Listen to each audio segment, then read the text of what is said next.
Hi, இன்னைக்கு நாம் பார்க்க போகிறது மணிமேகலை காப்பியம் பற்றி தான்.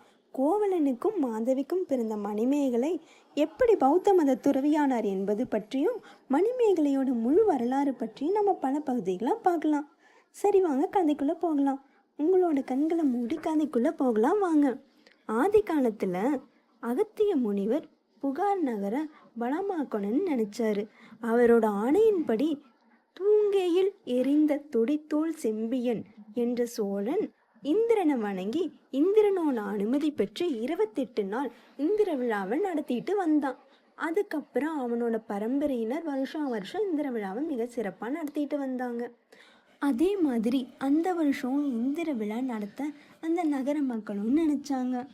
இந்திர விழாவை அந்த ஊர்ல இருந்த மக்களுக்கு அறிவிக்குமாறு முரசறைவோனுக்கு மன்னன் கட்டளையிட்டாரு. முரசறைவோனும் வச்சிரக்கோட்டத்தில் இருக்கிற முரசை யானையின் பிடரில் ஏற்றி, அதாவது யானையோட தோல் மேலே ஏற்றி அந்த ஊர் பக்கமாக போகிறான். அந்த ஊரோட மத்தியில் மக்கள் எல்லாரும் கூடியிருக்கிற இடத்துல அந்த ஊரை பற்றி ஃபஸ்ட்டு வாழ்த்துறான். அப்புறம் வானம் மும்மாறி பொழிக, மன்னன் கோல்நிலை திரியா கோலோன் ஆகுக அப்படின்னு சொல்லி வாழ்த்துறான். அப்புறம் அங்கே இருக்கிற மக்களை பார்த்து, கற்றறிந்த பெரியோர்களே, இந்திர விழா நடக்கிற காலத்தில் எல்லா தேவர்களும் இங்கே வருவாங்க. அதனால் பூரண கும்பம், பொற்பாலிகை, பாவை விளக்கு அனைத்தையும் பரப்புங்கள். குலை கமுகு, குலை வாழை, கரும்பு, வஞ்சி கொடி போன்ற மலர்களையெல்லாம் கட்டுங்க.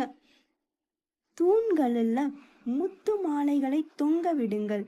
வீதிகளிலும் மன்றங்களிலும் பழைய மணலை அகற்றிட்டு புது மணலை பரப்புங்கள் அப்படின்னு சொல்லி அந்த நகரத்தையே விழாக்கோலமாக மாற்ற இந்திர விழா அப்போ அனைத்து கோயில்களிலும் பூஜைகளும் விழாக்களும் செய்யணும்னு அரசன் ஆணையிடுறான்.